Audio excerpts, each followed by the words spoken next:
Today, our guest speaker is Dr. Lalith Chandrakantha.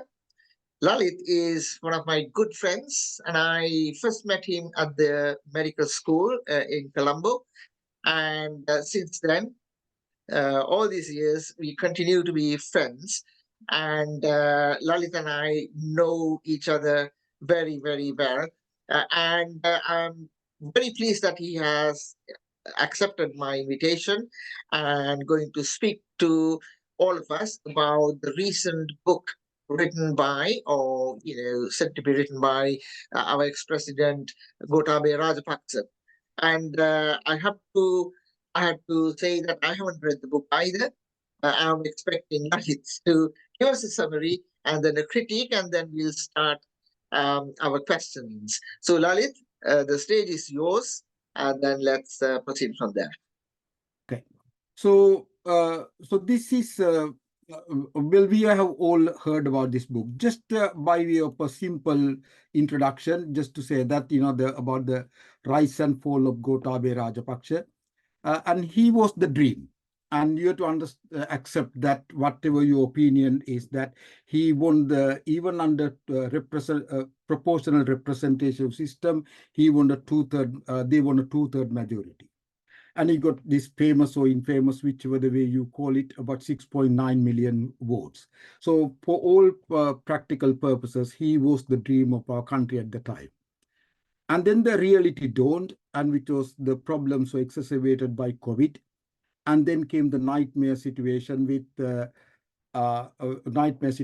fuel shortages, power interruptions, and all the other difficulties in the country, and which led into storming of the presidential house, and then finally he fled the country, and then Ranil became the president later on. And that much we all know. And then it is very helpful, in my view, it is very helpful that Gotabaya Rajapaksa has written these memoirs called Janadapati Duren Manerapi Me Kumantraniya, or The Conspiracy. Where political memoirs are extremely common in the West. In the UK, well, even Liz Truss wrote a political memoir. And they are often bestsellers, both in UK, USA, and Australia. They often become bestsellers. It's very well known that Winston Churchill once said that the history will be kind to me, for I intend to write it. So because the political memoirs are so common in UK and in the West, actually there is a little guide to reading political memoirs. It will be very important for us to get back to this guide from time to time to read that how do you make a judgment when you read the political memoir. Because what Gota will describe, there is a 5 stages, 5 things that we need to understand. What is described in the book? Is it what happened, or what he believed happened, and what he would like to have happened, and he wanted others to believe happened, or what he wanted others to believe that he believed happened. And it's very important for this to understand what is he actually trying to tell us. And although Gota's once actually there was a news item that Gota is going to publish his political memoir, and there was lots of jokes about it. And once the book is published, I read the book, and I found that actually this book is very good. And I'm very much maybe a minority of people who says that this is a very good memoir. For three main reasons. One is that the political memoirs are extremely rare in Sri Lanka. In fact, actually, I'm not aware of a single politician who has written a memoir of his time in what happened during his time. I was not aware. And the other one is actually he was very honest about his failures. And he provided very critical views on our democratic system. That I think probably the reason that people are not talking much about the book, because even I was quite surprised that even Ruan said when he has not read the book. If you read the book, you will find about there are very critical views on our democratic system. So what do you say about honesty? The most important one is he's very honest to say that he was not the first choice to become the president from his party. he was simply nominated because there was no other candidate. His Mahinda could not, he says Mahinda could not come because Mahinda could not contest because he has already done two terms. And the Basil could not contest because he had a dual citizenship. And so in so many ways, there was a discussion, and then he became the choice, not because he was the ideal person, but because there was no one else to contest. And he's very open to say that he has never been elected to any leadership position. And you may remember that during the Aragalaya and other times, people used to say that this is the man who has never been elected to even the Sabahapati in the Grama Maranadara Samiti in the village. That's absolutely true. And he's very open about it. And he has never been elected to any leadership position. And he has no political experience whatsoever. And he was not involved in elections. And the other important point for us to remember is actually he was very open to say that his government was neither united nor strong. And that's a very important point to see that actually why he says that his government is not united or a strong government. He did not lead a strong government. Other very interesting part is that he repeatedly says that my brother did not help me. And I heard that some people say that this book has caused some discussion. So within the family, and this is a recurrent one. I will just get only one quote here. Only one from the book. Me tatteta balapaya pradhana hetu uye mama palaka pakshe niltala daranneku novima saha Mahinda Rajapaksa mahata අතීතයේ මෙන් දේශපාලනයට සම්බන්ධ නොවීමයි. ඔහු දේශපාලනයට මැදිහත් වුවහොත් ඒ ජනාධිපති වශයෙන් මට බලපානු ඇතැයි ඔහු සිතෙන්නට ඇත. ඔහු වරක් ගෝඨාට මේක ඉදිරියට ගෙනියන්න ඉඩ දෙන්න ඕනේ. මම මැදිහත් නොවිය යුතුයි යනුවෙන් ලලිත් වීරතුංගට පවසා තිබුණි. කෙසේ වෙතත් මහින්ද රාජපක්ෂගේ නිහඬතාවය පාලක සංධානය සහ පක්ෂයේ බිඳී යාමට ප්‍රධාන හේතුවක් විය. ඔහුගේ සෞඛ්‍ය තත්ත්වයද වෙනදාමින් නොවිය. So he goes on to say that actually this is just not a one time. He repeat this one on a couple of occasions to say that Mahinda did not help him and he was left alone. And there was because of the lack of political experience and because he was not a part of the party, he was not a leader of the party, there were various difficulties that he described in detail. One of the most interesting part for me was actually what he says, the candidates for the election was selected by Gotha and Basil. And they selected candidate who could win elections, but not necessarily people who had talents to run a government. And that's a very interesting one. And I will come to that in a minute. He specifically mentioned some names there, to say that if he were allowed to elect, or if he was actually involved in the selection of people, he would not have selected those people to run for election.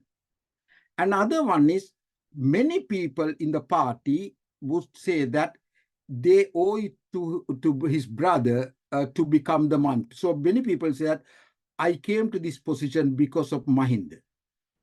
But no one says that I am here because of Gotha. But on the other hand, people will say that you are here because of me. And because he went in to describe, as a result of that, there was no mutual connection between him as a leader and the rest of his MPs. And that's a very important thing that he repeatedly said, that this is one of the things that actually led into breakdown of his government.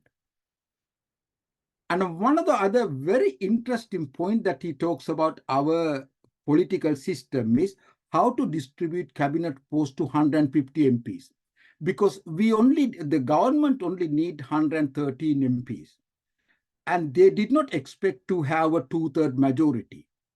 The trouble with the 2/3 majority, which is something that I never expected it will happen, is that there's a limited number of cabinet posts. But in a Sri Lankan situation, everyone wants one.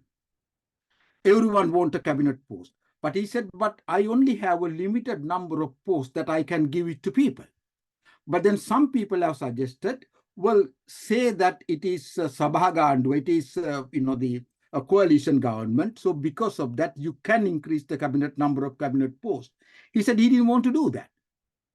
And then the question actually is that cabinet posts are expected according to the popularity or the preferential votes.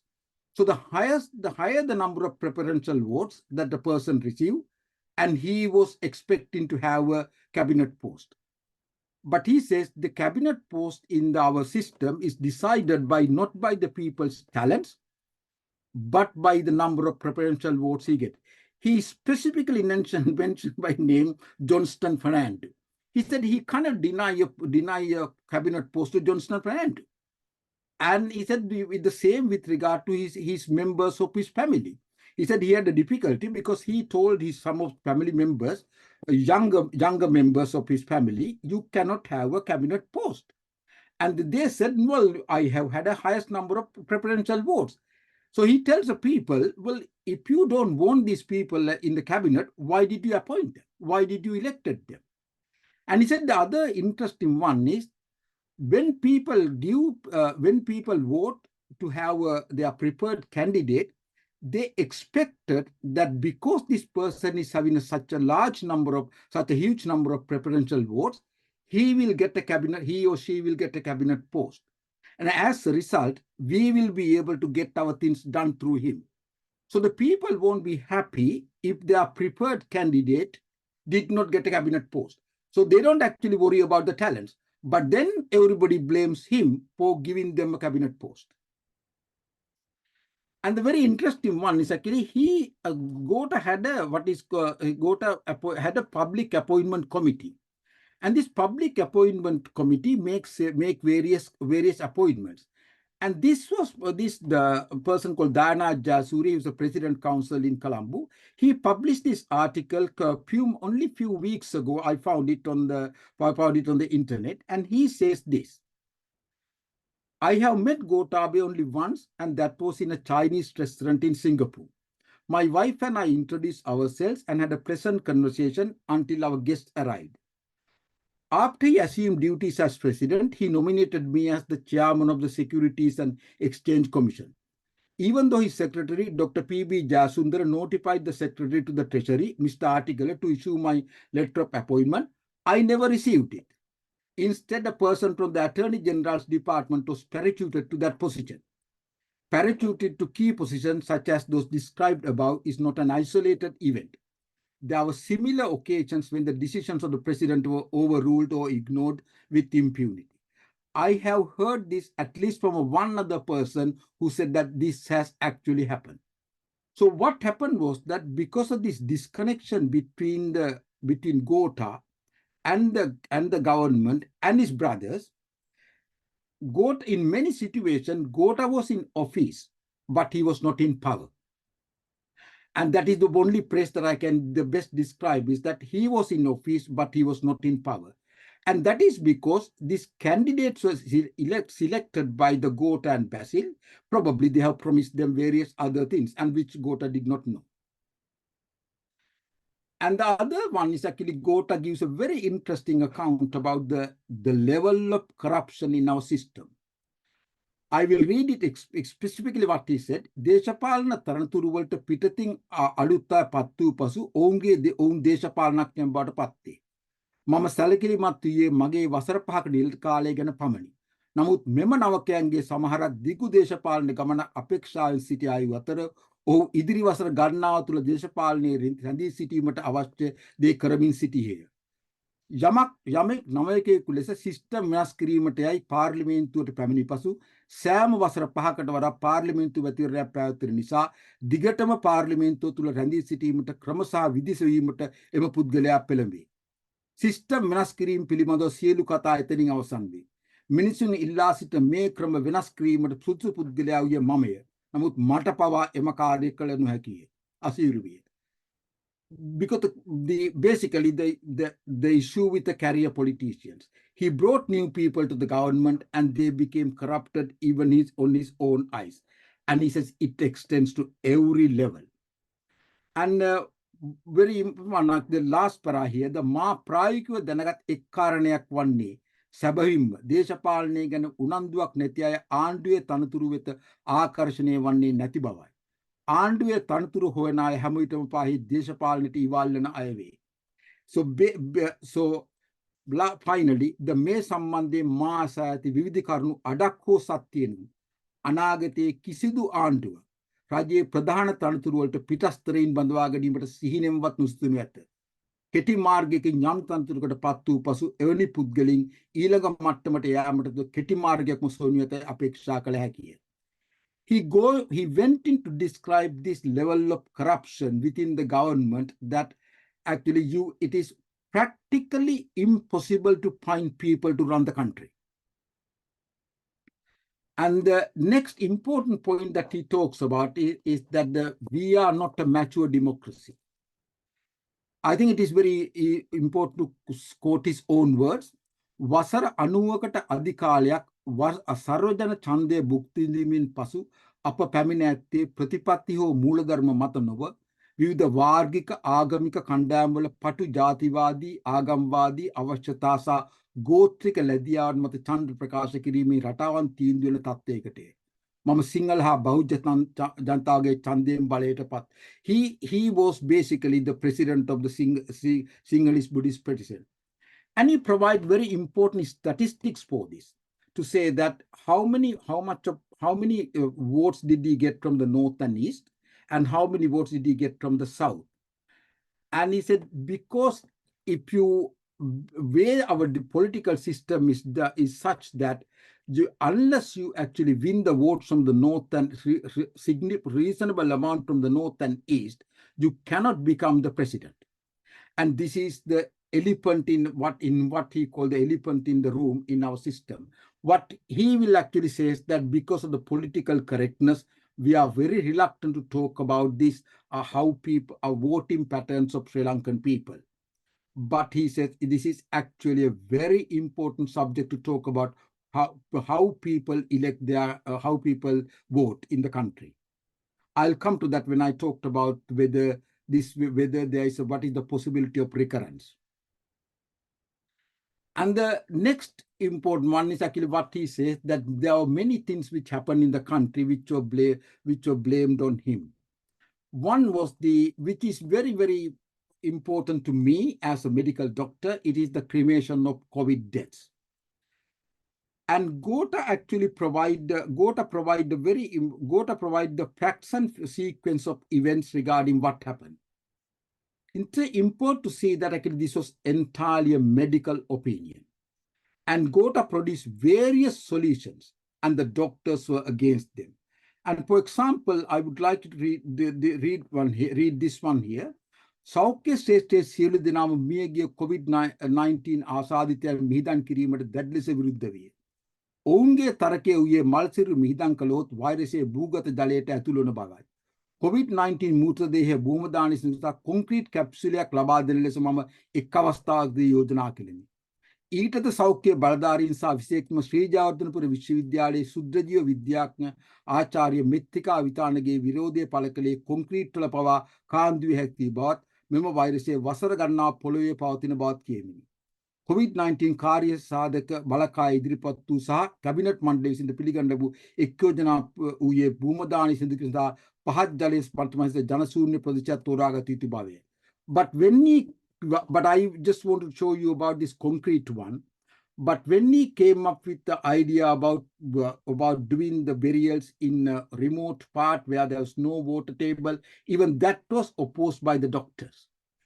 And the most important one is actually this, more recently, the government has, I think there was a government who has officially apologized to the Muslim people, to say the community that what we did was wrong.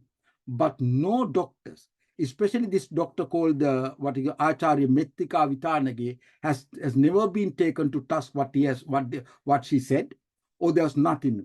And actually this shows the amount of how our system works, even within the experts. And the next one is about the organic fertilizer fiasco. And very important thing to understand is that I saw a recent clip from recent what you call the TikTok clip or YouTube clip about these people saying that the someone say that we have to accept the responsibility if we did something wrong. Actually, Gota has always been very open and honest that it was a failure. And he said the mage aanduwe කාබනික ගොවිතැන් ව්‍යාපෘතිය ක්‍රියාත්මක කරන ලැබූ ආකාරය අසාර්ථක සහ වැරදිසාගත බව මම විවෘතව පිළිගෙන ඇත්තෙමි. He's very open about it. කෙසේ වෙතත් සියල්ල එතනින් අවසන් විය නොහැක. And he then actually going to describe why this became a failure. And that is very important in my view, it is very important for the future. That he provides the analysis and opinions, and and he accepts that it is a significant failure. The issue was that our system is entirely run by people who has no experience or knowledge about organic fertilizers. The government, the agricultural department has not even a section to deal with the organic fertilizer. And the farmers do not trust agricultural department or its officers. And the whole thing became a political issue when it should not have been a political issue. He said this is very important one. He said මේ සම්බන්ධයෙන් මගේ ආණ්ඩුව කාබනික ගොවිතැන් ව්‍යාපෘතියට පෙර සිටම කාබනික පොහොර වාණිජ මට්ටමින් නිෂ්පාදනය කිරීම සහ කාබනික වගාවන් සම්බන්ධයෙන් පෞද්ගලික අංශයේ ප්‍රබල මැදිහත් වීමක් තිබුණු බව කිව යුතුය. මේ පුද්ගලික ව්‍යවසායකයන් විසින් මෙහෙයුම් ලබන කර්මාන්තයක් වන අතර ජනතා විමුක්ති පෙරමුණ සහ ඉන් කැඩී ගිය පෙරටුගාමී පක්ෂයේ සමාජිකයින් සහ ප්‍රමුඛ පෙළේ හිතවතුන් කිහිප දෙනෙකු කාබනික පොහොර නිෂ්පාදනයේ හා කාබනික වගාවේ සාර්ථකම ව්‍යාපාරිකයන් අතර සිටින බව එම විශේෂ රාජ්‍ය අමාත්‍ය ශෂීන්ද්‍ර රාජපක්ෂට දැනගන්නට ලැබී තිබුණේ. මේ කිසිදු දේශපාලන පක්ෂයකට නොසලකා හැරිය හැකි ප්‍රශ්නයක් නොවේ. මගේ ආණ්ඩුවේ කාබනික ගොවිතැන් ව්‍යාපෘතියේ බිඳවැටීම පාලක පක්ෂයක් ලෙස ශ්‍රී ලංකා පොදුජන පෙරමුණේ විශාල දුරතාවයක් පෙන්නුම් කළේ. And the issue was actually, he talks about this problem with you may recall about the Chinese poo. They imported organic fertilizer. Then we said these were Chinese poo, and there was a Yersinia bacteria. And when there was an international testing of the sample, it was proved that actually it was not true. So there's a question regarding who actually provided this information that it was not suitable. And there has never been any discussions. There's never been any accountability or governance regarding who provided the initial report that this fertilizer was not appropriate. And actually, there was no problem with the fertilizer containment. So because of that, government has to provide compensation. And there's a similar one about this rotten fish smell fertilizer. And again, that the whole thing became completely out of proportions, and it was a complete failure. But why it failed and how everybody involved in that actually worked to fail that project is important if we were to see that whether something similar could happen in the future. I'll come to that in a few minutes.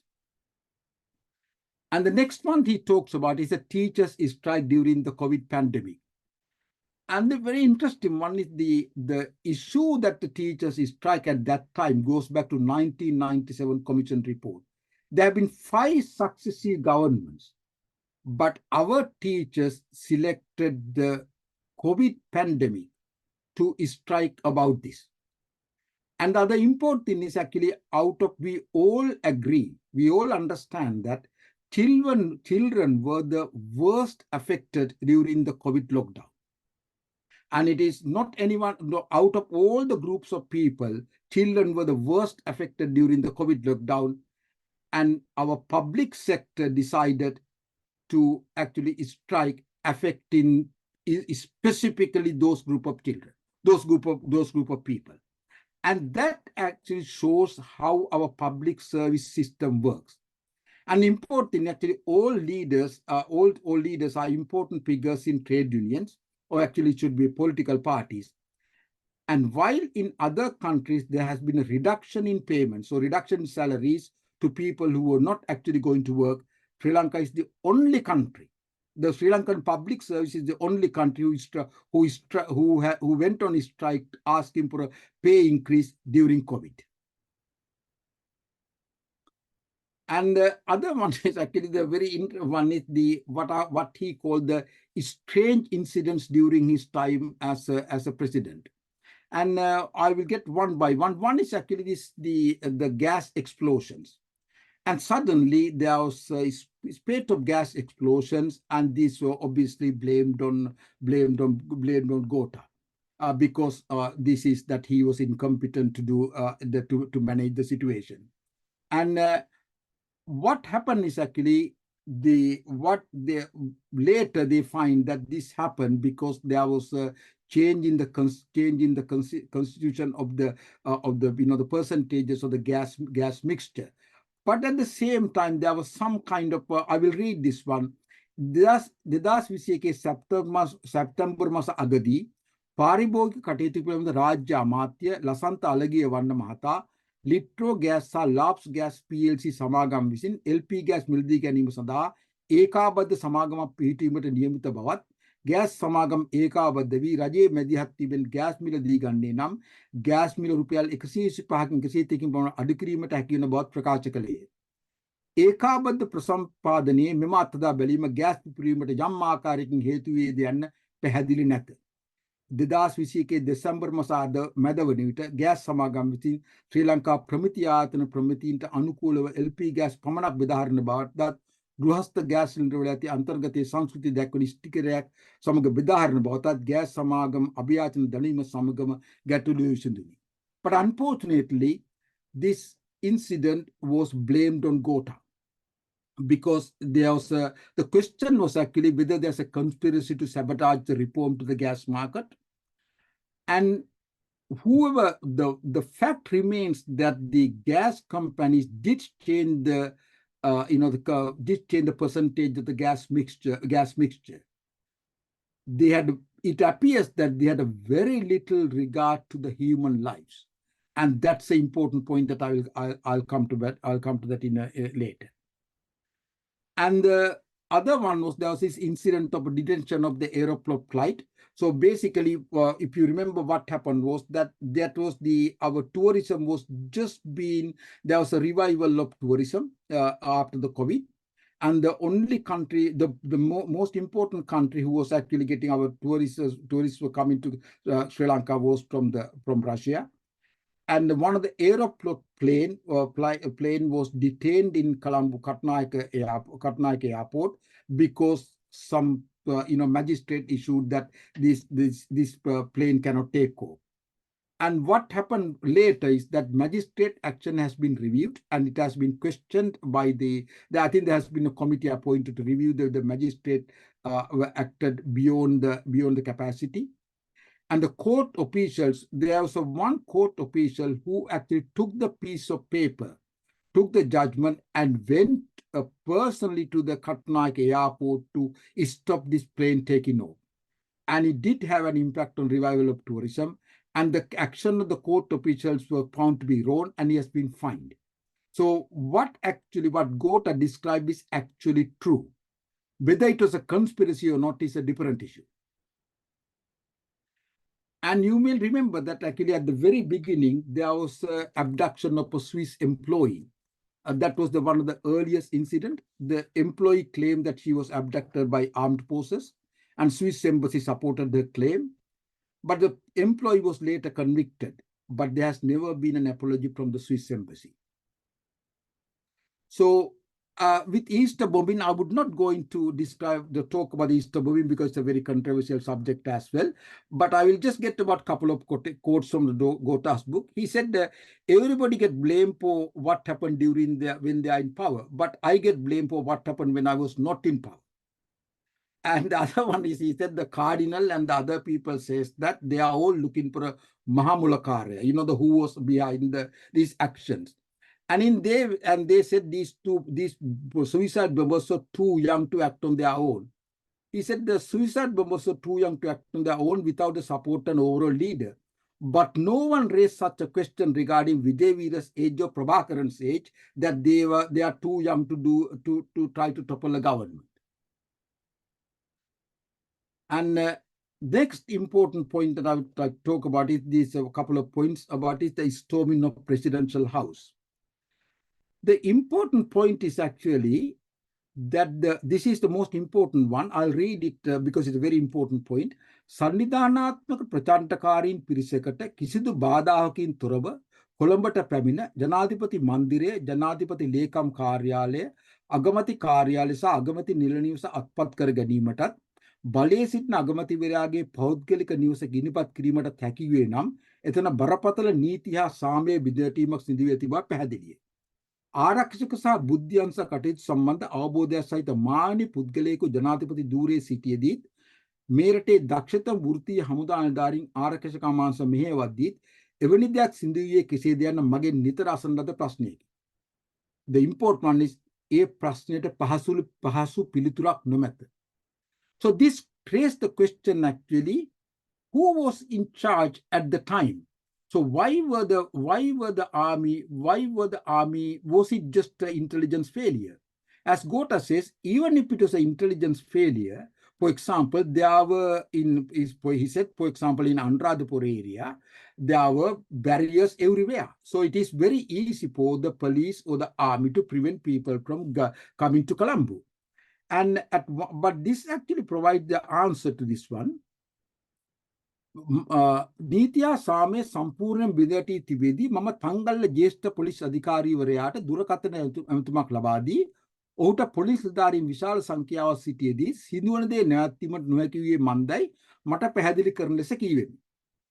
ඔහු මට ඒ සම්බන්ධයෙන් පැවසුවේ පළමුව ප්‍රචණ්ඩ සිඳීම් වැළැක්වීමට යාමේදී විරෝධතාකරුවන්ට සිදු විය හැකි තුවාල හෝ මරණ සම්බන්ධයෙන් වගකීම ගැනීමට පොලිස් නිලධාරීන් මැලිකමක් දක්වන බවත්, දෙවනුව කිසිම හේතුවක් මත ගිනි අවි භාවිතා නොකළ යුතුයි පොලිස්පතිවරයාගේ නියෝගයක් නිකුත් වී තිබුණු බවත්, තුන්වනුව බරපතල සිවිල් සංසුන්තා ඇති වන සෑම අවස්ථාවකම එම ප්‍රදේශයේ ස්ථානගත කර ඇති හමුදා බටපිරිස්වල සහාය පොලිසිය ඉල්ලා සිටින විට ඔවුන් පොලිසියේ සහායට පැමිණියත් මේ අවස්ථාවේ පොලිසිය උදව් ඉල්ලා සිටියත් හමුදාව පැමිණියේ නැති බවත්ය.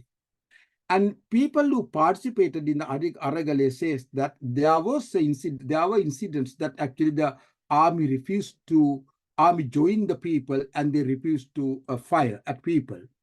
The question was actually at that time, was the army trying to be with people, or they had different orders to say that don't do anything to people, or actually basically people had enough of that and he was not in power at all. We really don't know. And so the important one is actually the Gota was in office but not in power. So in conclusion, I want to do the presentation within about half an hour or so to have some discussion if possible.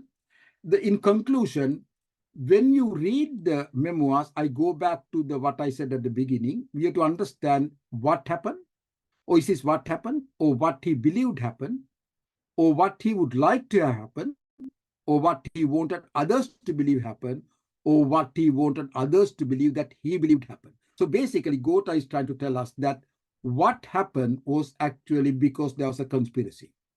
So in the conclusion, the events that he describes are facts.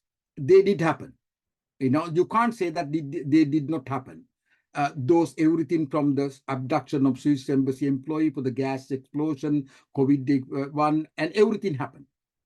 Or was this a series of unfortunate incidents which was exacerbated by the COVID?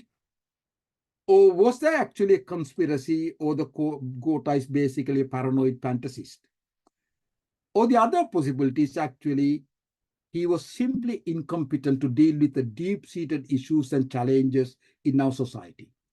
And what are they? And actually, he encountered deep-seated issues and challenges in our country. We are not a mature democracy. And as he says using the statistics. And the level of corruption, its width and depth is often underestimated. And even Gota did not expect people to be so corrupt. And there's an insatiable public sector. And there's outdated and unhealthy professional practices, and there's a complete unaccountability and lack of governance. And so if you take that, will the history repeat itself? Elephant in the room is the issue of North and East voting pattern. And statistically, it is practically almost impossible to win more than 50% unless one gets votes from the North and East. And because the votes are counted, if you don't get a 50% of the votes, then the second the preference will be counted. So in order to get the people, so for the Gota, because they knew that they will not be getting votes from the North and East, they had to focus so much from the South. So if anyone now today in the next election, in any future presidential election, if you do not get a reasonable amount of votes from the North and East, it is extremely unlikely that you will be able to pass the 50% unless you get 70 or 80% from the South. And the other one is actually when it comes to the other areas, there's a caste-based regional representation. And it is very important to understand that this history will repeat itself. And you are absolutely impossible to govern our country without addressing this issue about our voting pattern.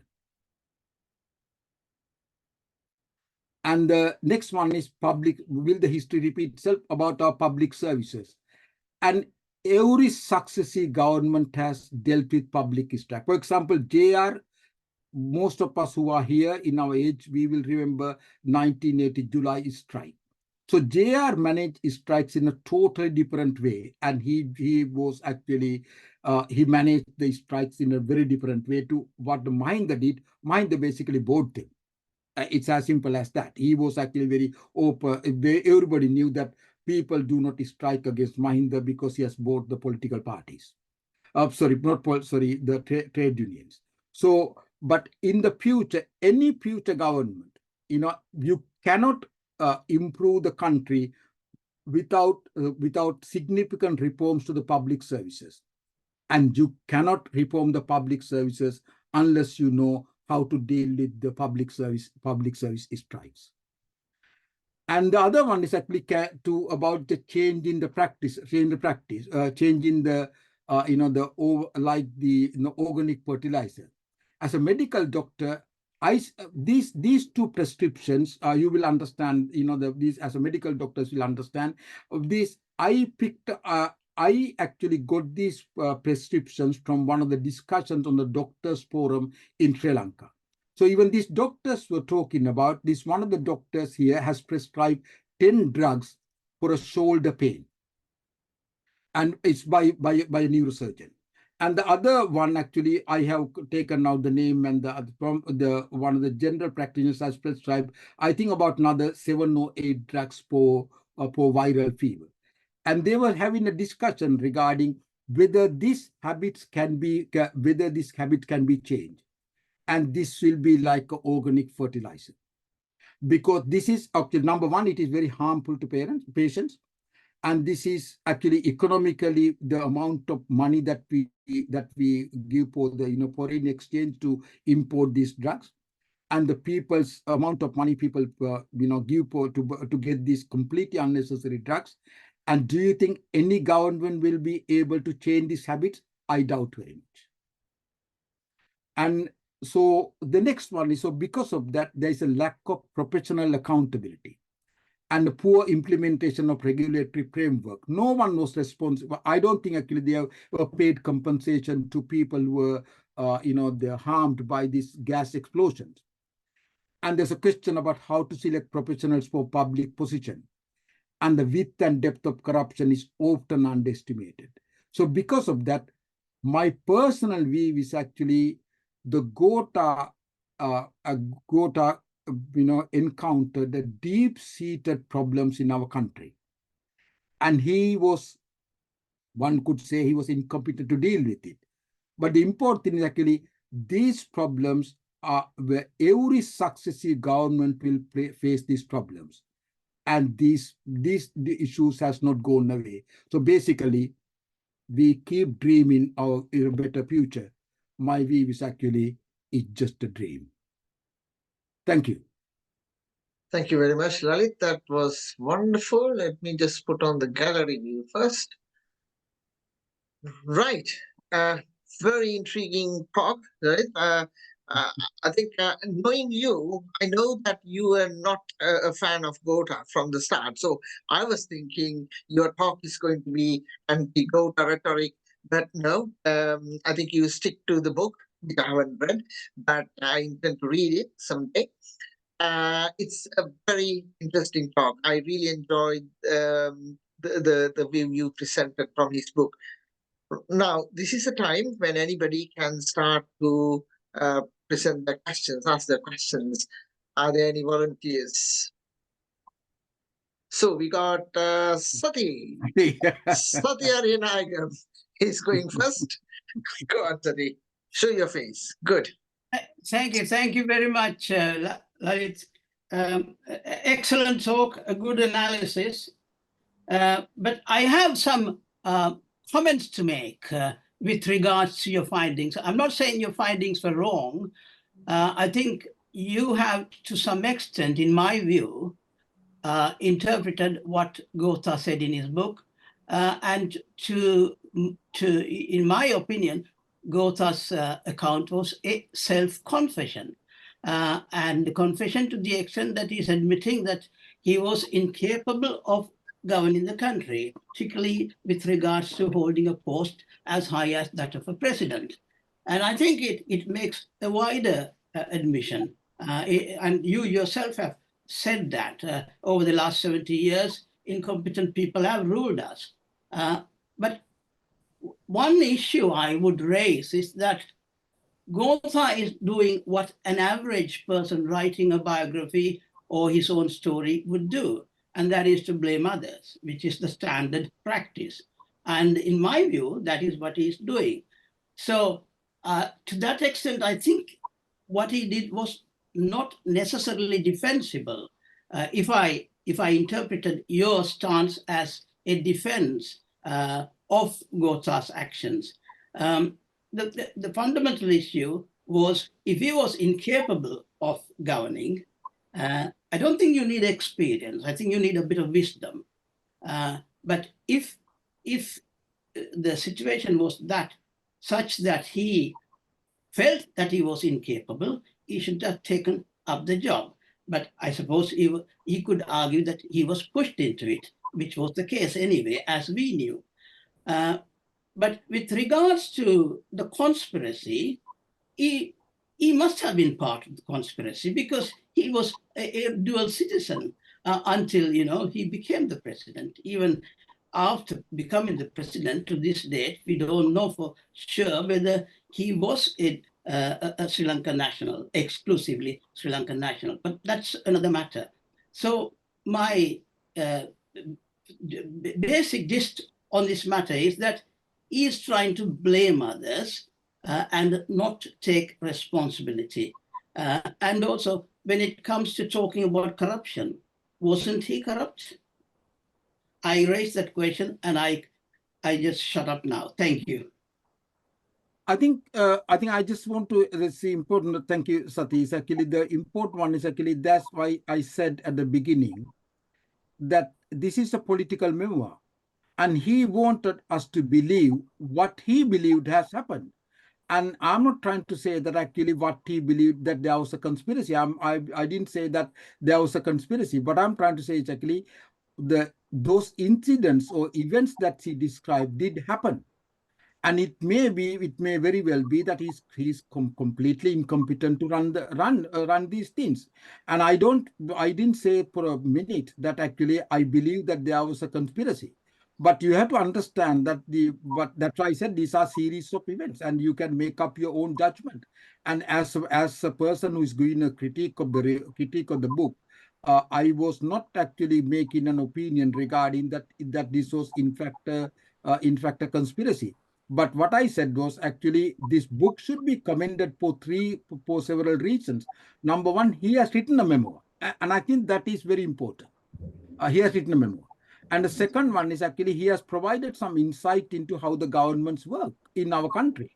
And the third one is actually he has been very honest about that that he was not experienced, as you said, but that is how the system works in our country. Anyway, okay, Carvin. Thank you. I just want to ask whether in the book he describes why Chamal was not a person. You said Gota was the only person who could be put in there, whereas Chamal was a Sri Lankan citizen and was in fact had experience, and why Chamal was overlooked and Gota was put in there. I mean, I think a lot of people know the reasons, but what does he discuss it? No, he doesn't. No, I haven't actually. I did thought about that actually. Even about the dual citizenship. You know, the even say the what's it the even Basil would have you know the dual citizenship, but that did not happen. So Gota doesn't say that in his book. Why Chamal? And actually, the other important one is actually answering the you know in comment to what Sati said as well. I'm not. I will again. I am not defending the book or the family at all. But the interesting one is Gota talks about that whether it is Basil or Mahinda or and you said Chamal, that in fact shows that actually it is not a political party; it's a family. Yes. Right. It's almost like it's almost like if you watch an episode of Narcos. Right, and in the episode of Narcos, and when the one person goes away, and they discuss within the family who should take over the family business. Right. So there was not even a discussion about are there any other politicians within the country. It's about who is in the family is next best to run this one. So because it's not a political party, it's a family. Yes. And I think the reason that Chamal was not selected was because Gota's son was not interested in politics and Chamal's son was already in politics. All right. Okay. Well, actually, everybody knows that. Well, he does say that about the Chamal's son. He said he was too young, right? He was too young to become and he was actually more. And there was a discussion about what kind of post should be given to him. Yes, I think he didn't give him a post or something like that. Yes. Okay, you are right. Yes. Mahesh. Thank you. First of all, Lalith, it was absolutely brilliant. You know, like describing and commenting on a book of this nature is not easy. And I thought you were honest about it. You were brilliant. It was really good. I really enjoyed it. Sorry, I'm in a car. This relates to what you said and also the question of what Kavan just raised. I personally don't think Gota was an isolated individual. Gotabaya Rajapaksa almost represented a phenomenon that was dominant in the country at the time. And in fact, two people I know of are on record saying that we worked hard to bring Gotabaya Rajapaksa into power. One is Nalin Silva, the other one is that mindset. I mean, there were many others with that similar kind of mindset. These are the two names that immediately springs to mind. The Jackson Anthony, the Nalin Silva, the Teranagai, the Govinda Kumaratunga. That mindset worked very hard. And they sort of ruled the roost at the time after the war, after defeating the LTTE. They were in such ascendancy that they brought Gotabaya Rajapaksa with a particular intention. That is why Chamal didn't have a chance or anybody else had a chance there. So in that sense, some of the failures that you're attributing to, which Gota attributes to various other things, are actually a failure of that mindset that brought Gotabaya into power. You know that as you know, the Kalanigange Naya and the Jnanasarate Hamadru, all those things represented a phenomenon which culminated in Gotabaya Rajapaksa coming to power. That is why, you know, we have in Sri Lanka, you would have noticed, we all sort of we all respond to who is on top. So if you know the guy in top is particular mindset, so that Kalaniya incident, that scientific community, opposing the contribution made by the scientific community in how the Muslims were treated. They did it because they knew that that is what the top wanted to hear. So in that sense, Gotabaya Rajapaksa cannot plead to be a victim of the scientific. The scientific community was merely representing to what they knew that the top wanted to hear. They were empowered. And therefore, they came up with all kinds of stuff. You know, during the height of the pandemic, I was one of the speakers at one of the conferences organized about COVID. So this question was asked. Very eminent medical personalities were there in the audience. They knew it was wrong, but they still played to that narrative because they knew that is what the leadership wanted to hear. So in very much, this includes all this Karbanika, because they created this apekama. There's something unique about us. We were such a unique people that, so everything that happened around that period, whether it is the Karbanika or this Muttiya, all that kind of stuff, and including the scientific advice, was the people Lakunudana mindset, because they knew that that is what the hierarchy wanted to hear. So in that sense, he was very much responsible rather than a bystander and a innocent victim. That's my view. But your presentation was superb. Thank you for your thank you. But actually, that's my point as well. To where the conclusion was actually this mindset and that culture has not changed. So because of that, what I'm trying to say is actually this kind of situation will keep repeating. And those eminent professionals on the medical audience did not speak. And there is no reason to say that in the future they will speak either. So because of that, because of our political culture is such that this culture has not changed. Gota was just a one representation. So my view actually, we are just dreaming. It's not going to change. Okay, Udit. Thank you for the talk. I missed the beginning, so I don't know how much I missed. But I start my question or comments by saying I have never been a fan of Rajapaksas.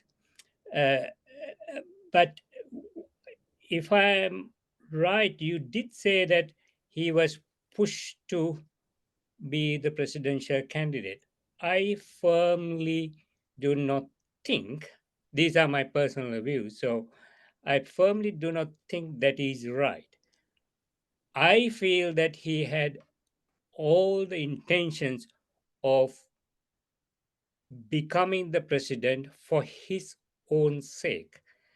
Why I say that is because he wanted the presidential immunity from the many murder cases which he had been linked directly or indirectly.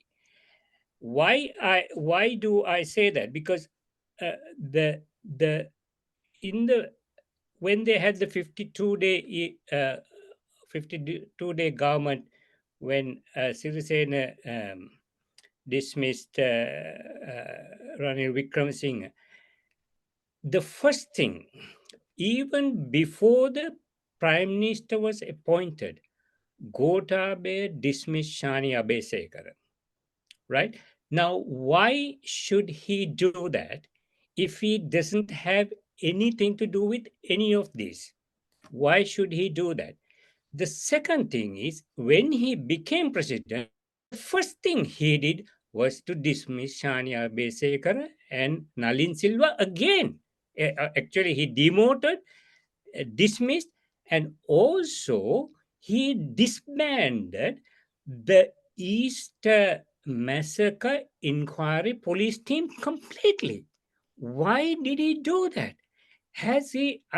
I'm intrigued by the things which he has not said in this book. Of course, I didn't read it. I'm never going to read it. But from what you said, it looks, only thing he has mentioned about the Easter Massacre is that they are putting the blame on him. He's one of the person who actually benefited from the Easter Massacre from whole of Sri Lanka, probably, right? And why did he, if he, I mean, this team had been working for 1.5 years. They have collected enormous amount of data, data and information. For no reason, he dismissed the whole team. Why? Is there, just like dismissing Shania Besekar, who was investigating all the murders and various other things? Why did he do that? He wanted to become the president by hook or by crook. That's my personal view. To get the presidential immunity so that he cannot be prosecuted for all the skeletons in his cupboard. So so I feel that I feel that that is the only reason, the most important reason he would have wanted to become president by hook or by crook. I don't I don't think that he was pushed to become president. He wanted that for these reasons. Okay. Well, well, Udita, I'm very careful. You can see that I did not mention a single other political party by name regarding giving my opinion. I was only providing a critique of the book, and and obviously you are. But I would very much, actually, it will be very useful for us as professionals, and as for any person to actually to understand the other persons. I would very much recommend you to read the book for you to before you to that will provide a very good insight into how our system works. No, I mean, your presentation was very good. I mean, to me, he was not suitable, and he was incompetent, and he didn't have the political acumen to manage that, and he was a total failure, and he didn't have the support of the other parliament members and various people. So That's he what he was, said as well. yeah, That's what he says as well. yeah, he was a failure. He should not have been there. Knowing that he should not have been there. That's why I say he wanted to be that person to get the presidential immunity to escape from his cases. That's why he was there, not to serve the country, not to serve the people, only for his gain. He wanted to escape from the he wanted to make use of the presidential immunity for 1 term or 2 terms, and thinking that everything will go under the carpet after that. That's my personal view. Yeah. Thank you. I think before, there's a person called Dr. Kamal Gammam Pillai. yes, He's going to say something about organic fertilizer. Yeah, Kamal hasn't put his hands, but I'm going to give him a chance. But before Udita disappears, I just wanted to ask, now Gota is no longer in power, and neither his party is probably in power, but nobody's well,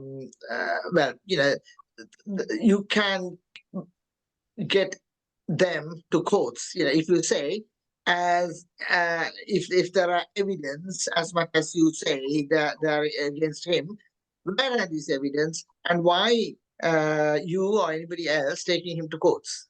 What's preventing? No, the thing is, we as a country, we did very well against LTTE, right? But if you look at what happened after that, most of the murders, kidnappings, all these high profile cases have not been solved once and for all. Why? If we had all the sort of intelligence to stop LTTE, we had to gather intelligence only on one group for East America, and the security forces knew them for 2 or 3 years. We had to stop only that few people, and they failed in that. So as a country, we need to get to the bottom of all these high profile cases for the future of the country, because otherwise people will think that you can murder people particularly high-profile people can murder others and get away with it. What I'm saying is that none of those cases have been solved once and for all for the satisfaction of Sri Lankans. Now, even the present president is dependent on the Rajapaksa clan to be in power. So he is suppressing, unless till we get a new government who could go back and solve all this once and for all. Once and for all.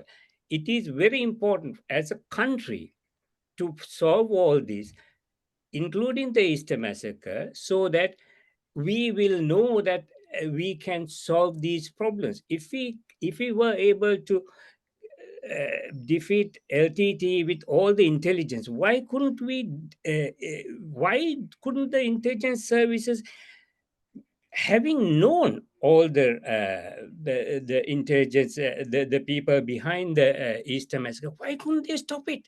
Why couldn't they stop it? During LTT, many things were stopped before they were done. This is how even UK in various things are done. They gather intelligence, and before they strike, they go and arrest those people. So all these are huge questions. As a country, I think we should be able to. People should have the confidence that our systems will solve all this, and it is very important. And I feel that the president is suppressing them. So we'll have to wait and see. Yeah, I don't want to make an argument on this, but 7/11 happened in the world's most powerful country, and even in UK there have been a lot of bombs.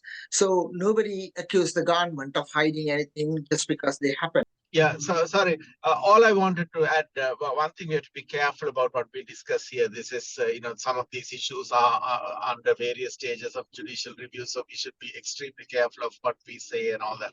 All I wanted to add to the comment I made earlier was that this whole Gota saga, before I say that, I think Gota did want to develop the country, and the group of people around him really genuinely wanted to develop the country, wanted to produce a developed country, technologically driven, all that kind of stuff was there.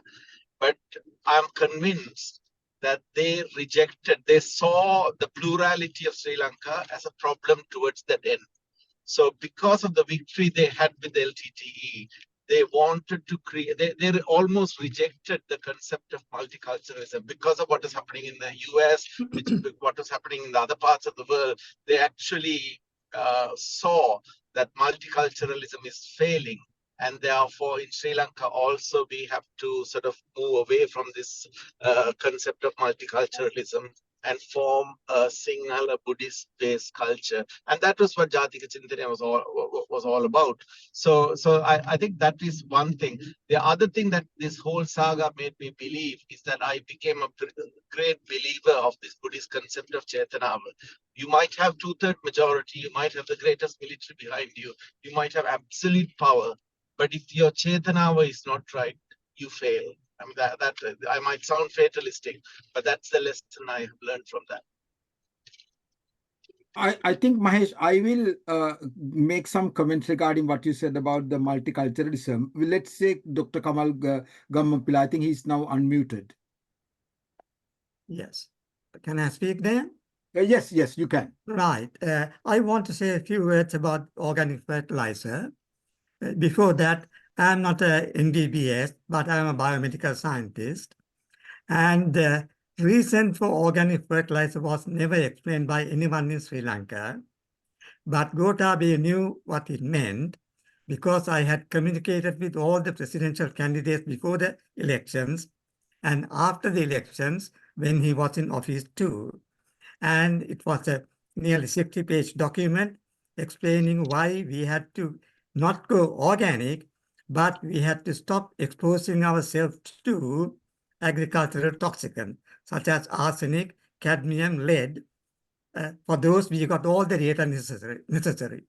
They were revealed in the 2009 to 13 WHO report, which Sri Lanka sabotaged and rejected. And there are subsequent studies by Radhita Wickramasinghe, Kamini Malakasuriya, and Ananda Jalal. They are top people in the country on this subject. They have shown that these are current issues, I should say. Their findings are such that the lead in our diet is so high. In fact, rice alone is enough to expose large numbers of people. From the lead in the blood of people in certain study areas in above Anuradhapura is up to about 90 micrograms per liter. And that is enough to expose about 5 to 10% of the population at 5 times the minimum level required to cross the maternal fetal barrier. And 80% of the babies in the womb are exposed at the minimum level. And this is the level of the crisis we have. And some of these things I knew before I advised Gotabaya, because they've been in the published data since about 2015, 2016. And today we see we got 5,800 birth defects. 11 or 13% die before the first birthday, and 1,900 stillbirths.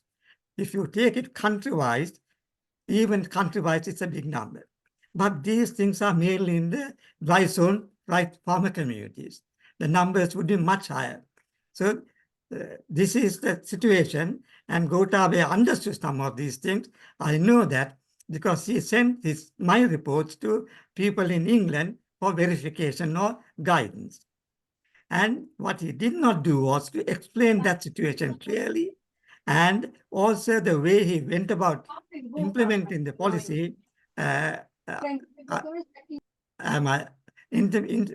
went about implementing the policy.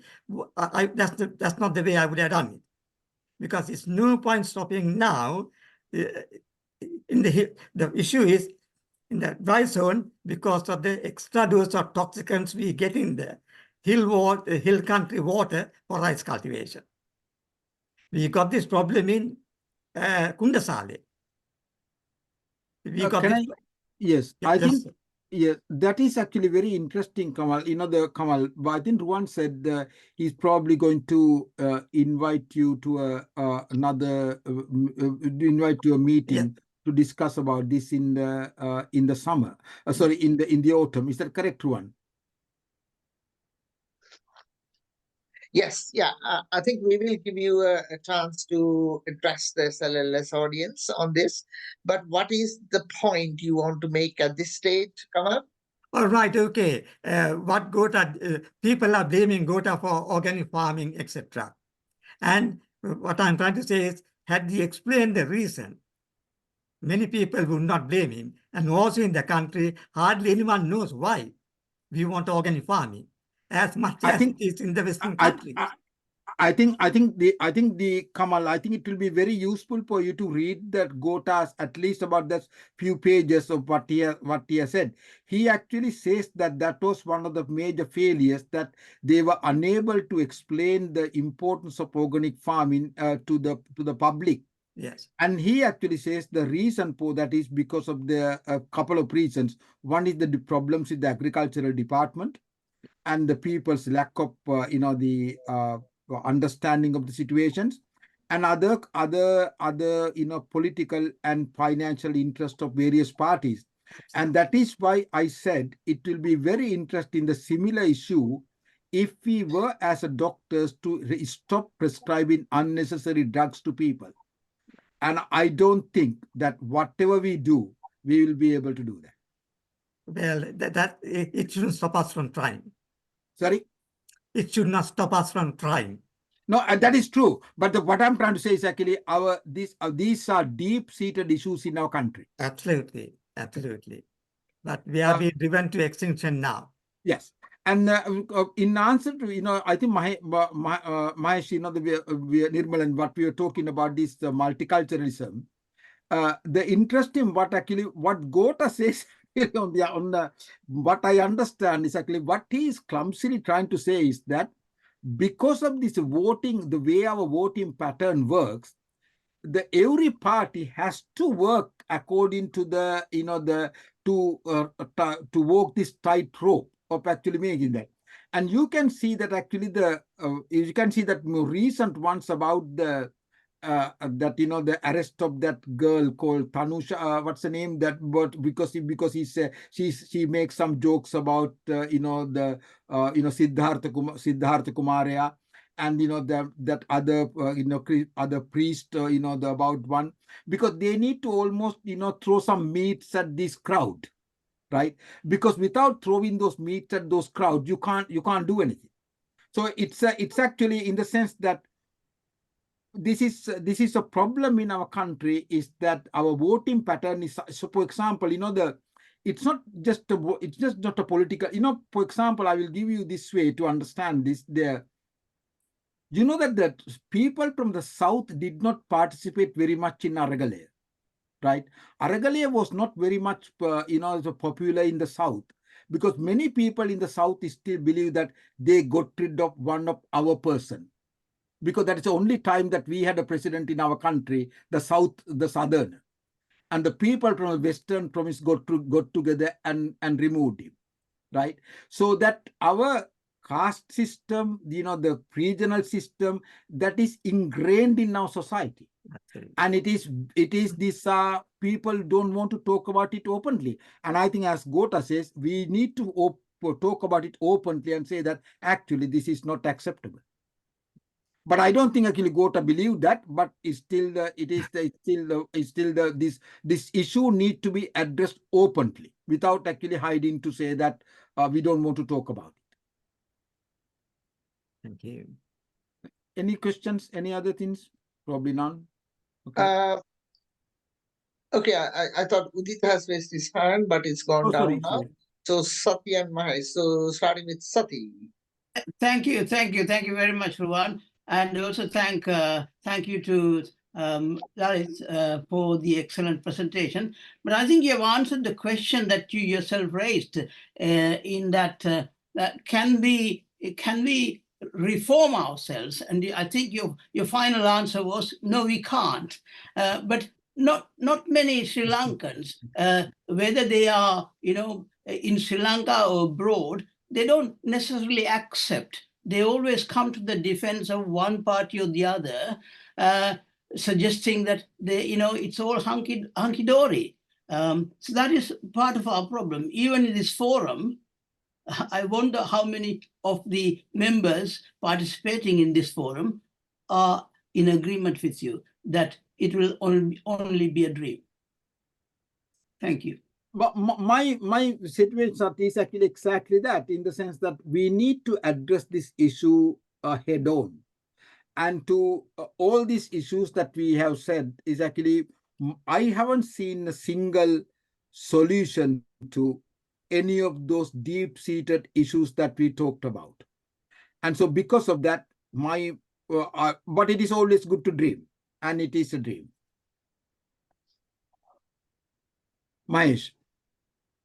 No, I just wanted to say that we need to be optimistic, Lalith. I think that we are a fairly educated group of people.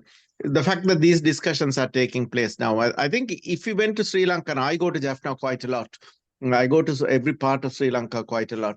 I think the discourse amongst the younger people, of course, there are, there is a group that can be bought for money, and there is a group that is driven ideologically. I'm not saying that group doesn't exist on both sides of the divide or all sides of the divide.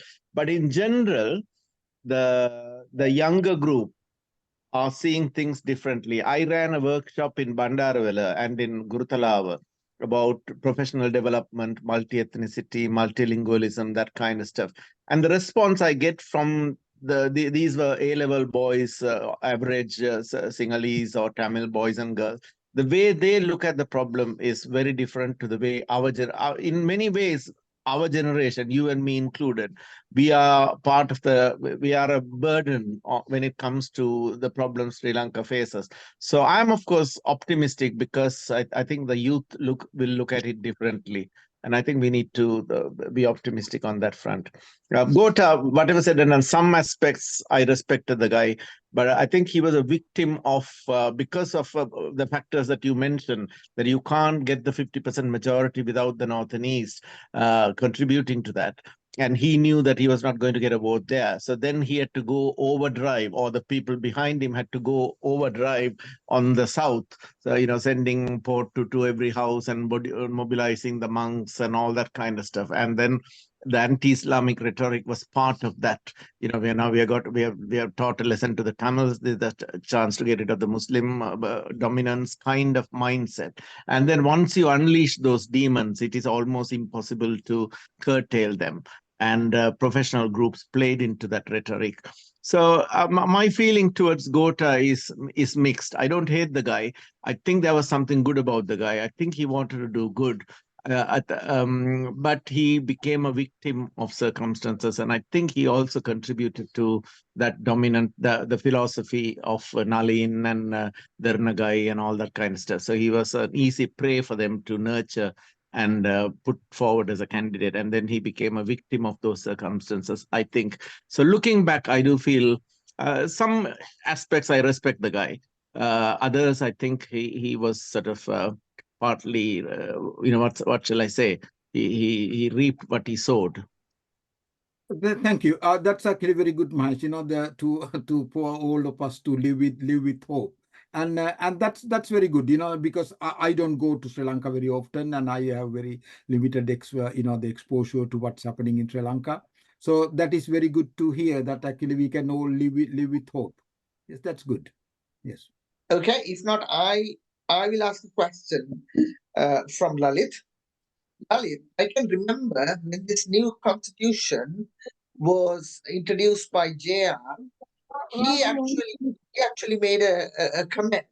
I have to say this in Sinhalese because he made this comment in Sinhalese. He said, ජනාධිපති කෙනෙක් කරන්න බැරි පිරිමියෙක් ගෑණියෙක් කරන එකයි ගෑණියෙක් පිරිමියෙක් කරන එකයි විතරයි. So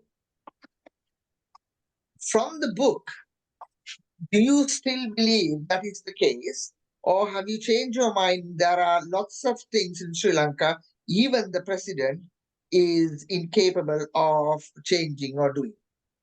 Well, I think, Durwan, it's a question is the president has a lot of powers to do things.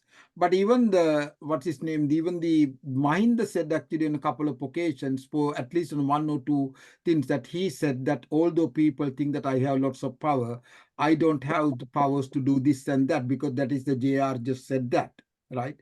So I don't think the president has the complete power to do things over and above what the things that he said. For example, even the things about there's a very interesting situation about this gender equality and other act about the Supreme Court decision, and when the president said actually the Supreme Court has cannibalized the law, cannibalized the democracy or something to that effect, and the Bar Council has said that actually it is the president is now going against this going above the law. So I don't think it is actually as simple as that president has all encompassing power. But in the situation, in this situation, what he described is actually Gota was not in power. He was in office, right? There's a difference between whether you are in office or whether you are in power, right? In the Gota situation, very clearly was that he was not in power. The other people yielded. And as you said, he has even appointed some people to the post that he wanted, but they never got the appointment. Right. So it's so someone else was appointed to the post that he had already said this person is going to be that post, but it didn't happen because the power works in a very different way. And it is true for every organization and everything that we work. I mean, Mahesh may, Nirmalan might understand, Nirmalan may have some experience of that working within the NHS and other situations. The power and actually how you wield the power and who is in office and who is in power is a very, very interesting phenomenon. I mean, I was a director, I was a clinical director for 7 years. And I used to come and tell my colleagues, they couldn't understand that. I used to come and tell me, guys, remember that the trust has absolutely no interest in patient care, right? The trust works in a completely different way. They are only looking at numbers, right? The numbers and patient care does not always match, right? So these are very different issues. And the other one is actually with regard to the larger group does not mean actually the more power. And actually the more people there are in the group, the more division that it can have. So because of that, actually it is very difficult to run the system. So these are very interesting situations that one has to understand. And it is very well described in Gota's book. I mean, for example, if you take Boris Johnson's government, one of the issues was that actually because he had lots of majority, because he has a huge majority, there were lots of people who were able to form various different groups like a ERG or One Nation Conservatives and all the other things. So the larger the group, the more likely it is to be divided into these small groups and start having infighting. Anyway, okay. Thank you very much. Just a small comment, Ruan, in the context of your question. Sure. It's worth reading about Anirin Bevan's political experiences.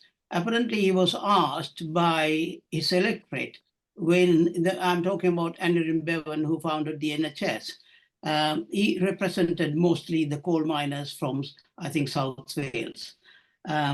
Apparently, he was asked a question as to why he went to Westminster when he became an MP. And his response was that he wanted to understand where power lied. And then he was asked the question whether he found it. He said it was somewhere in the corridor, but he could never pinpoint at it. I think it's a very interesting thing to reflect on. That is about power. Okay. In the same way, Satya, actually about his comments about how he deals with the professionals, it's also very important, regarding the merit awards. And what he said that he stuffed gold in their mouth because in the Royal Colleges were against the formation of, and the BMJ was against the formation of NHS, right? And he said he stuffed gold in their, because he said I stuffed gold in their mouth. So that's the consultants. Sorry? Not merit awards. Consultants. Yes, about consultants, merit awards, and others, because this is what that is what I say is actually these professionals are very interesting group of people. We have this blanket view that Ugotungen, if we have educated people, we can actually save the country. My view is actually it is much more. It is the other way around. We must know actually how to save the country from the educated people. Anyway, okay. To a very great extent, I agree with you, Lalith. You know that. But a similar question. Now, Dr. Kamal Gaman Piller just now said that he is with the firm belief. We will, listen to him later on. But he's with the firm belief that chemical fertilizer is the cause for CKD. I don't know what evidence he has, but he's with that view. And he's an expert. He's attached to Imperial College London, and he has probably advised Gota, as he says. And then in your presentation, you mentioned about advice to COVID. Now, do you think a president who is a non-medic has to listen to the experts, or do you think he has to overrule the expert evidence or expert guidance because of the political pressure? Are you asking me? Well, let's start Okay. with your Well, view. I think one, the importance about that situation, actually, it is true for any situation. in the sense that there will be competing interests from different parties, right?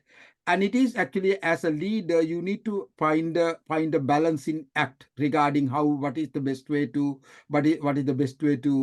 go about this situation. And it is true in every situation, in the sense that the experts will provide only an expert. I mean, for example, if you take COVID burial, right? My biggest problem was actually, even if we were to believe that there was a question regarding the spread of virus, it's a fundamental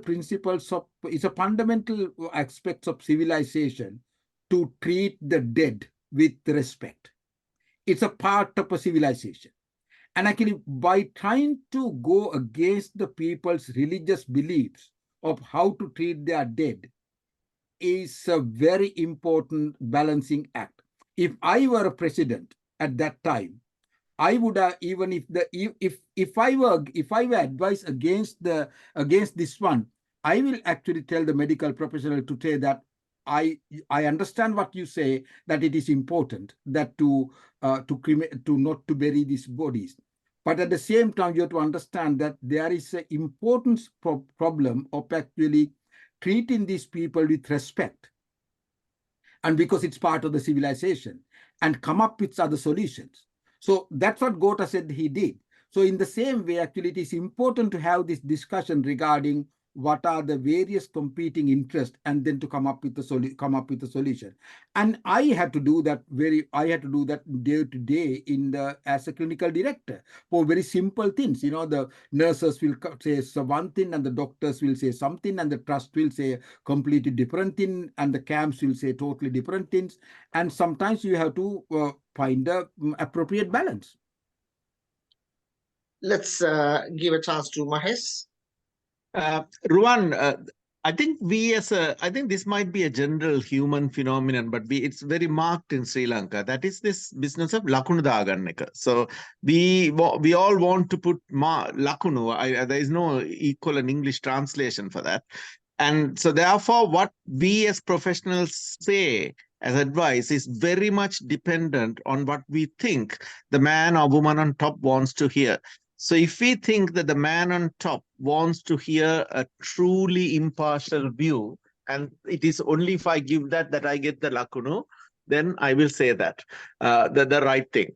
Because I can't believe that the scientific community in Sri Lanka truly believed that viruses can replicate outside living cells. I mean, that is the first lesson that you learn in microbiology about viruses. You need living tissue. So this idea that these viruses are going to remain in waterways and on stones and all, I genuinely don't think that the people who gave that advice actually believed in that. And I know there were very respected teachers in that meeting I'm referring to.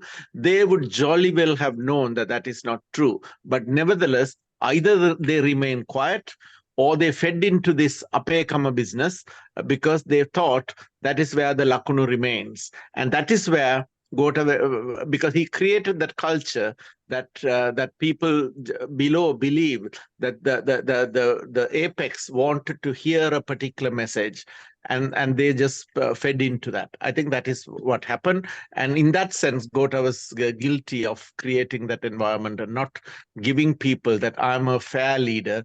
I want to do the right thing by everybody. I don't think that message, he may have believed in it, but if he believed in it, he was either he didn't say it, or he didn't articulate it, or people around him didn't allow that message to come out. It could be any of those possibilities.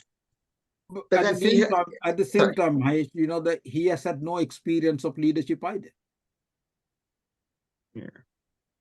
And then Because he has no such experience. He was the secretary of the defense ministry. He was a colonel in the army. So you can't say he was completely devoid of leadership skill. Perhaps he wasn't in government.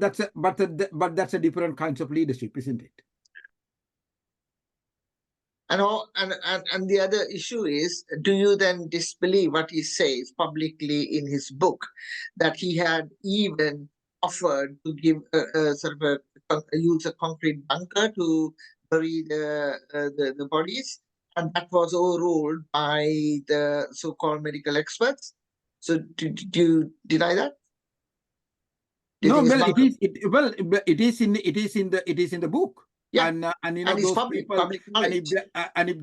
if that Dr. Mithikaos, we know Yeah. the person, if she thinks that actually that I never accepted that or something like that, that person could actually make to issue a correction or something like that. It has, or maybe even that person didn't even read the book. Right. But Lalith, Ruan, that was just one part of a big, highly complex, because you have to look at it in the context. You should see the, all this, what is that chap in Kurunagala, that doctor was accused of Safdien, and Channa Jasamana's open statements about how the fallopian tube can be crushed and all that kind of stuff. And then attacks on other Muslim shops, Fashion Bug and all that kind of stuff. And then the rise and fall of Budubala Sena almost coinciding with the rise and fall of Gotabaya Raj. So this burial business has to be taken in the context of that bigger picture. And then you begin to realize that whether it was Gota or whether it was the group that brought Gota to power, the Nalins and the Dherana guys of this world, and then the other guy, what's his name, Govindu, that group was orchestrating this from behind, and Gota was just a figurehead. It's very difficult to say, but I genuinely have come to believe that if your Chetana is not right, you can have 2/3 of majority, you can have the huge army, you can have everything, but it ain't going to work. So I've become a very pious Buddhist after this whole episode. We got Mahendra. Hello. I was going to be a quiet listener, but I was tempted to say something. First of all, that I really enjoyed the talk and the analysis, Lalith. This is about the future, because I completely agree with people who said that we have major problems in Sri Lanka, which has no end in sight for the underlying problems. And you begin to worry about the future, whether we'll ever achieve a better status or not. But the reality is that we must remain optimistic. At least that's what I kept telling myself. And also the time scale we are talking of, don't think in terms of a couple of years or even 5 years or 10 years. We have to think longer if you are looking at history and the future of Sri Lanka. Other thing is, if you are, just say for argument's sake that a leopard has to rule the country. If you're looking for a leopard who has no spots at all, in other words, a pure leopard who is honest, does everything properly, fair, justice, no racial or religious views or discrimination, you'll wait forever for that leopard to come up. Sadly, we have to accept that the leopard who ultimately emerges will have some spots, and let's hope that those spots are not terrible ones which we can't live with. So if we wait for the perfect leopard, we'll be waiting forever. The other question I want to ask people is, do you ever think that the democratic process in Sri Lanka will ever turn up with honest or tangible or positive government? I still remember the days when Yahapalaya came, and lots of people, a lot of hopes that they might turn Sri Lanka into a better place, and of course they waited forever, because as you said, everybody they rub each other's shoulders and backs, and they talk differently, but they're all one big pally institution. So my question is, does anybody feel that the democratic process that we have at the moment will succeed in the emergence of an honest leader who will be able to surmount all the obstacles that are put before him or her when they come into power? Or are we waiting for this revolution to happen, which could be not something that people would like to see? But I would again endorse what Mahesh said, that we have some hope for the future.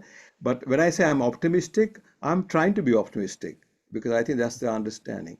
Whether I'm optimistic or not, I don't know, but I'm trying to be optimistic. Well, I don't say that it cannot be done. It could be done, and there are situations where people have done it. But I'm an outsider, in the sense that I don't even have the vote in Sri Lanka, right? So, but it's a very, very difficult. But the important thing, actually, people need to address these issues head on and actually talk about this openly. My biggest worry is actually we don't talk about it openly. And as I said, with regard to the NHS, I became a CD in clinical director about 10, I retired now about 2 years ago. So I became a clinical director about 10 years ago. And that's the time that actually I get a reasonable understanding about what is happening inside within the commissioning and others. And I was clear at that time, this is not going to work. Okay, and it has now been proven, to say that actually we do not address the fundamental issues in the NHS. In the same way, my worry is actually that as I described in the one Gota, he encountered this what Mahesh said, Lakunu Daganima, those kind of things, and they are all integral part of the same system. And I think it can be done, but my personal view, it has to start from the top. And I think this is where Ruwan and me disagree. And Ruwan wanted to actually clear the bottom, and then somebody to come from the bottom who is much more clearer. And I think actually if we can find the correct top, it can change. But finding the top is a very difficult one. Mahesh, is that Yeah, legacy? that is why, Lalith, I don't actually blame the Desiya Vissa, because Desiya Vissa is really us. We are the Desiya Vissa because they're just a representative of our sample. But I do think that if you have a leader who is not carrying baggage, either because he has got money from various people to win the election, or because he has mobilized dark forces in society to gain power, if the leadership sends the right signal, that is all what Lee Kuan Yew did. He gave the right signals. This is what I want. And then I'm sure even in Singapore, there were people who were putting Lakunudam themselves and all those who wanted deals and all those. But if the signal coming from, which can't be hard, in a country like Sri Lanka, finding that person who gives the right signal to the people below can't be hard.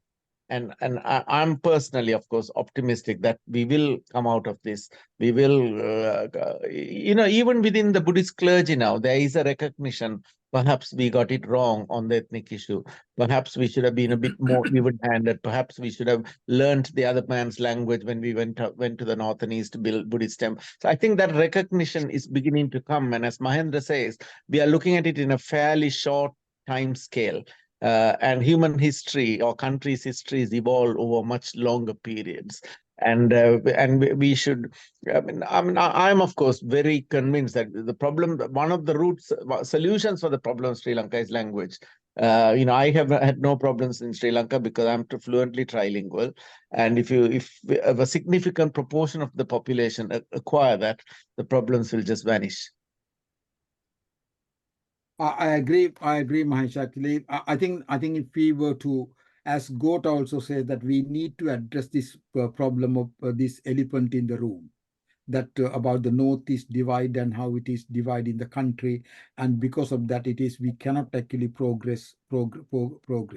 And somebody needs to say it in openly that this has to be. I mean, for example, if I were to go and say it in Sri Lanka, if the president is the Sinhalese Buddhist and the prime minister has to be a Tamil or something like that, what the chance of me actually to? But there must be some political party who openly says that actually these we have to work together, and these are the same group of people. We should work together. And addressing the Buddhist clergy issue is a very important one. And until that problem is I was very careful. I have not mentioned a single other political party by their names or whatever it is, or promoting them or discouraging what they do. What I'm trying to say is actually I don't see any people need to come up and say that this is what we would do to address these issues. Good. Just to add to what you said, Lalith, last week I was in Tanzania, and we were told that Tanzania was born in 1963 from the amalgamation of two countries. First one is Tanganyika, and the second one is Zanzibar. So in 1963, both countries amalgamated and made Tanzania. Now, according to their constitution, if the president of the country is from Tanganyika side, right, the prime minister has to be from Zanzibar, or they have to alternate. So this has been tried in other countries. Now, one of the things the tour guides or safari guides told us was, we never had any problems with this system, and it's a very peaceful country. I don't know much about the politics of there, but that's what they said. I think probably Mahesh knows a little bit of politics from Kenya as well, so you can dispute or agree on that. I don't know much about it. No, in Kenya, of course, the tribal system is very much alive. Even now, the voting is predominantly along tribal lines. But for some reason, they have not, so far, it has not manifested as violence. But as economic problem deepens, then I'm sure, they are also equally conscious that the tribal issues might surface. But in Sri Lanka, in Kenya, for example, we are talking about 45, 50 tribes or 45, 50 languages. Here in Sri Lanka, we're just talking about 2 languages. So it can't be difficult for people, for greater number of people, to acquire that level of fluency that is needed to bridge that gap. It really can't be. And that signal needs to come from the top with an element of, people started, for example, the Iba Tamil or Sinhala was a bit of a joke. Nobody really, they just say a few sentences, and because it was just lip service for without realizing how fundamental language is to build a country, for us to have free, peaceful living. It is where our leadership is. So in many ways, what we had was an intellectual failure rather than political failure. I always tell this example. If you read Kumaro, their book 2, which is nothing was written by politicians, it was written by highly eminent academics. And there, Kumaro, their book 2 is read by Sinhalese children in their nursery. There it openly says, Ovun Harina Puru Minisu. This is talking about Tamils in general. It was said in the context of Elara, but who was there when Dutu Kamanu was having this conversation with Kawantisa, and who translated into these words? So it is very much an intellectual failure. The problems of Sri Lanka, it is not a political failure. Politicians just capitalized on that. But at an academic level, at an intellectual level, there were serious holes in the way we approach. Kumaro, the book 2 is a classic example. It still remains. I pointed it out to Stanley Kalpage after 83 riots at a public meeting. I pointed it out to Bradman Veerakone after the 83 riots in a public forum. But it still remains. Last time also I checked it. I think I have a copy at home. Kumaro, the book 2. If you have it, take it and see. Even now. So it's very much a deep-seated intellectual. And if you actually look at the editorial board of Kumaro, these are highly eminent people. They are not politicians. They are people like you and me. So they are just getting lakunu from the system. Mahesh, I think you have hit the nail on the head. Learning language is one thing, but changing attitude is another. And that in Sri Lanka will never happen.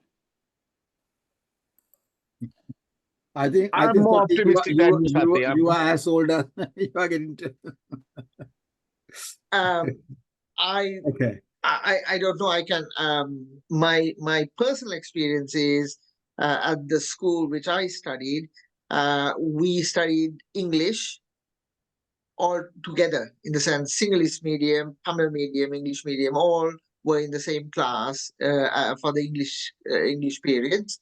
And we went separate ways for only the other subjects. And still, after so many years, still I have all those Tamil friends still on speaking terms, and still, most of them are in Australia, if we go, and they will be opening arms to us. So my personal experience is much different, because we were together. Although I never spoke Tamil, we were together. Ruwan, okay, good. You are nearing the surface. I'm talking about attitudes. And that will never change in Sri Lanka. I will tell you that. Yes, and you are still my friend, aren't you? Good. Yes. Okay. Being friends is different from changing attitudes. This Bole Kata, I have gone to Jaffna, I have had a meal, I have had a crab meal with Atai, Man Kata Karlava, A9 Negari Lasan, I have had and Oka Bole Kata, Oka Bole Kata, Blage, attitude they take a change Karando. Etokota Tamai, Api may pose at the end of Bula. Mahendra. But Sati, I think I'm personally optimistic. I think the younger generation look at it differently. I really do think that the younger generation will look at it differently. And the economic realities will force attitude change as well, because it is dawning. I mean, I recently heard a monk, who I shouldn't mention names. He's from a temple not far from the medical school, who was instrumental in holding the list of houses to be burnt in '83. Recently, he was on television crying, shedding tears, and all that kind of stuff. So even that electorate is gradually beginning to see the fallacy of what happened and the illusion that somehow through force things can be achieved is changing and I'm personally very optimistic. You know me, I have traveled all over Sri Lanka. I mix with all groups of people, and I think we need to be optimistic. Mahendra? Just to ask Mahesh why he uses the term intellectual failure. For me, it's nothing to do with intellect. It's the reasoning behind what they say is because they lack moral values, ethical values, humane values. That's why they say these things. They look at old cultural norms which have existed for years and say that they should persist. So I can't say anything intellectual about the failure. It's a failure indeed, but I wouldn't call it intellectual. Well, it is a failure by the intellectuals within court. Whether you call it intellectual failure or moral failure, I don't know. But the people who are behind creating these books are the intelligentsia of the country. So it is a failure on their part. Even if the Tugamanu has said that to Kavanthis, there is no reason to present history like that. If you read the Discovery of India by Jawaharlal Nehru, he would have known all the crap that went on between Hindus and Muslims. But the way he presents the history is very different. So it was our duty, the so-called intellectuals' responsibility, to present the history of Sri Lanka in such a way that coexistence and peace and harmony and mutual respect was possible. So there was a big failure there. And who made that mistake? It was the so-called intelligentsia of the country who was responsible for drafting the curriculum, writing the books. So, yeah, I won't disagree with you, but I'm just toying with the idea of saying intellectual failure. To me implies something different from what you're saying. But you are saying intellectual failure means failure by the intellectuals, So-called intellectuals. Okay. So you advocate changing the history, and yet you accusatory of Gota for giving his version of the history. No, not changing the history, presenting facts. You can present the same incident in two different ways. You can either use history to bring people together or to show where we have come from, or you can show history to sow dissent and hatred. That's a choice that we have to make. True, I agree. Right. Thank you. We have come it's nearly 2 hours now. Yes. 2 hours to come to 2 hours. So this is the time when everybody should put on their videos so that we could see your faces.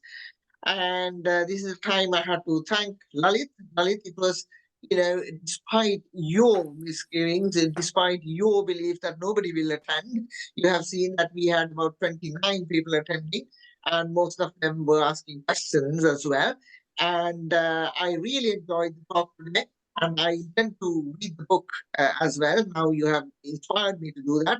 And as usual, we would like to thank you in our usual manner. Thank you very much, Lalith. Thank you. Thank you.